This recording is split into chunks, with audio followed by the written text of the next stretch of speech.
In the 1980s, 227 became a small-screen sensation, offering heartwarming, humorous stories about an African-American community living in a Washington, D.C. apartment building. The show was more than just a sitcom. It was a vibrant portrait of friendship, family, and community, and a launchpad for several talented actors. In this video, we'll explore what happened to the cast, reveal their real names, and discover where they are today. We'll also uncover the dramatic twists in their careers, some of which might just surprise you. Don't forget to like and subscribe. Let's go. Jackie Harry as Sandra Clark. Jackie Harry, born August 14, 1956, in Winston-Salem, North Carolina. When Jackie was 29, she played Sandra Clark, a charming, sharp-tongued woman who was always at the center of all the drama in her apartment complex, in the 1985 series. With her flashy outfits and fiery personality, Sandra lit up every scene she was in, often hilarious and sometimes overwhelming in her self-confidence. Jackie didn't just play Sandra Clark, she turned her into a cultural icon, becoming the first black woman to win a Primetime Emmy Award for Outstanding Supporting Actress in a Comedy Series in 1987. Her career began on the stage, with roles in a Broadway musical before transitioning to television. After 227, she shined in Sister, Sister, and Everybody Hates Chris, establishing herself as a versatile and enduring star. But behind the spotlight were personal storms. Her marriage to celebrity hairstylist Elgin Charles ended in 2003 after a turbulent 7-year run, plagued by public speculation about infidelity and conflict, though Jackie herself remained tight-lipped. In the early 2000s, she was diagnosed with type 2 diabetes, a life-altering moment that forced her to change her lifestyle and inspired her advocacy work. By 2025, at age 69, Jackie remains a familiar face, recently appearing on Days of Our Lives and producing a reality show about women in entertainment. With an estimated net worth of $6 million, she enjoys a comfortable life, but never stops working to uplift others. Sandra's confidence and sparkle mirror Jackie's own spirit. A woman who always gets back up and leaves a lasting impression. Marla Gibbs as Mary Jenkins. Marla Gibbs, born June 14, 1931, in Chicago, Illinois. At 54, she took on the role of Mary Jenkins, a devoted wife, strong mother, and the beating heart of her apartment building in the 1985 show. Mary, with her wit and warmth, kept the peace among her neighbors but never hesitated to speak her mind, making her the embodiment of the ideal family matriarch. Marla entered the entertainment world later in life, but her talent made up for lost time. Before 227, she gained fame as Florence Johnston in The Jeffersons, a role that earned her 5 Emmy nominations.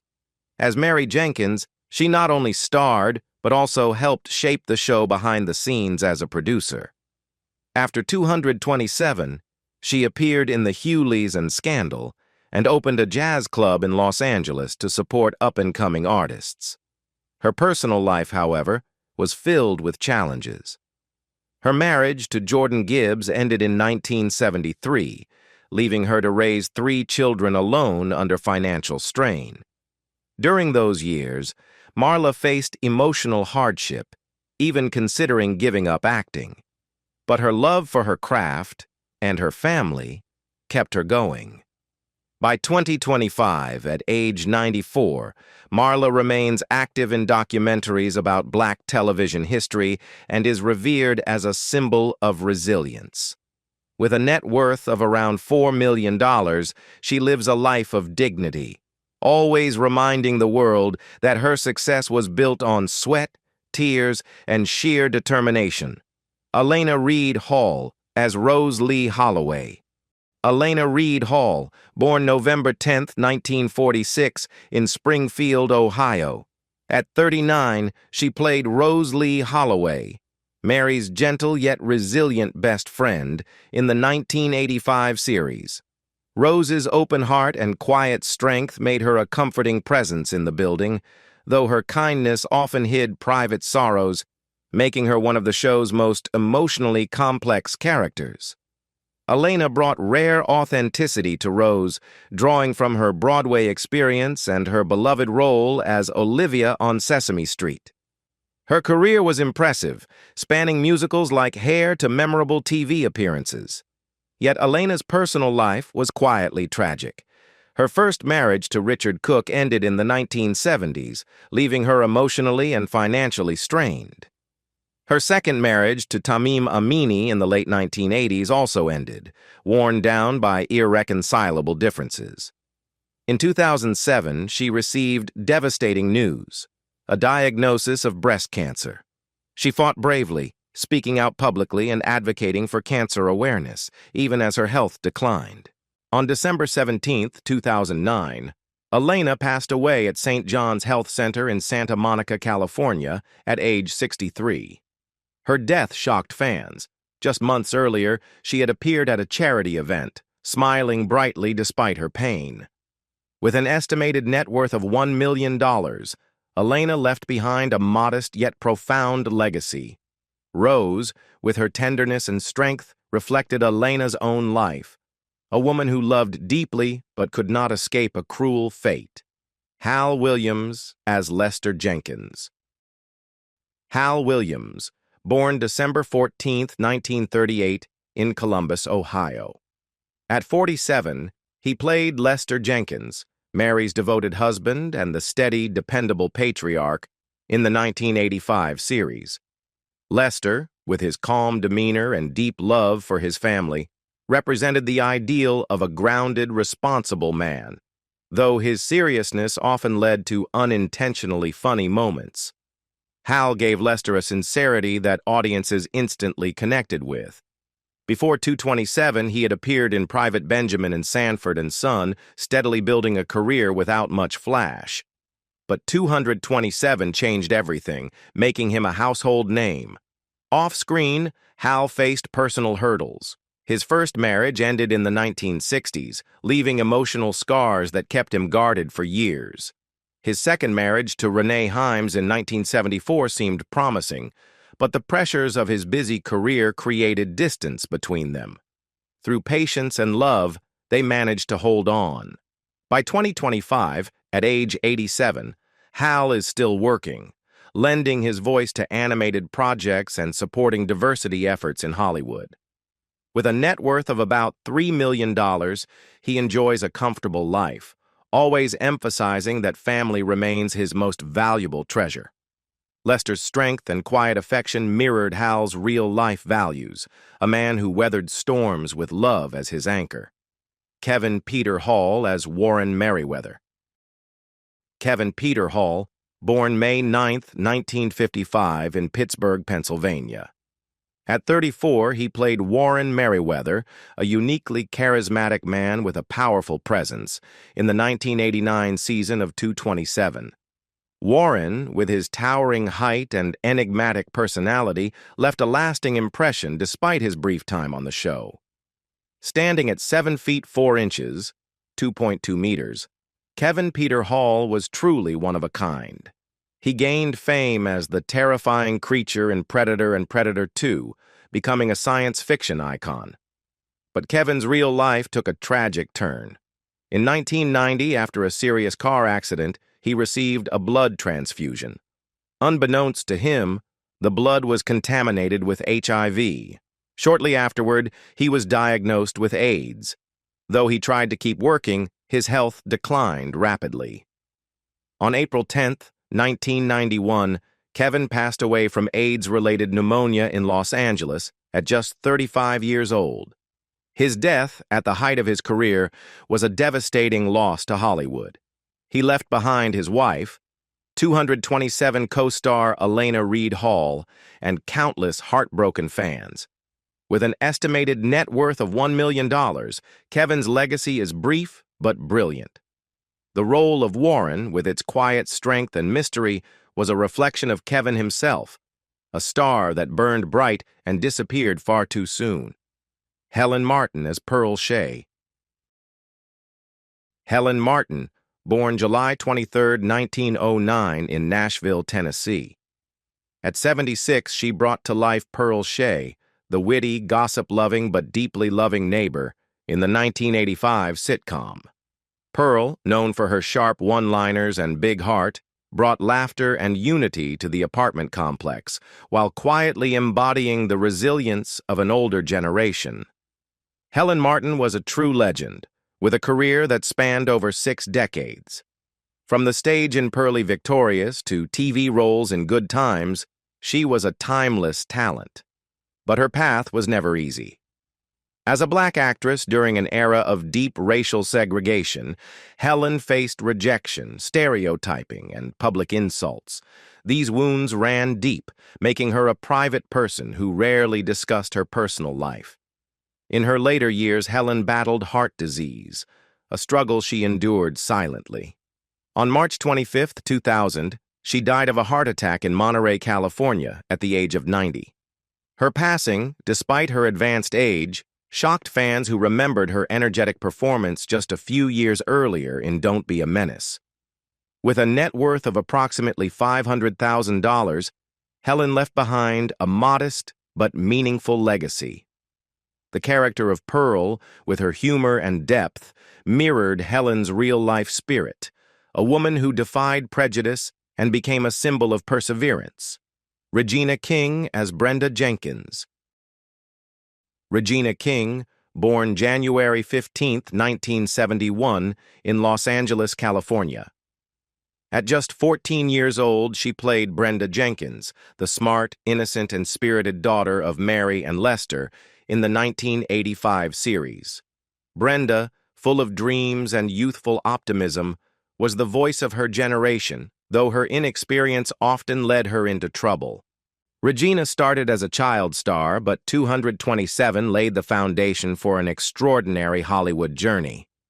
After the show, she gained acclaim in Boys and the Hood, won an Academy Award for If Beale Street Could Talk, 2018, and proved herself as a gifted director with One Night in Miami. But behind the accolades were deep personal wounds.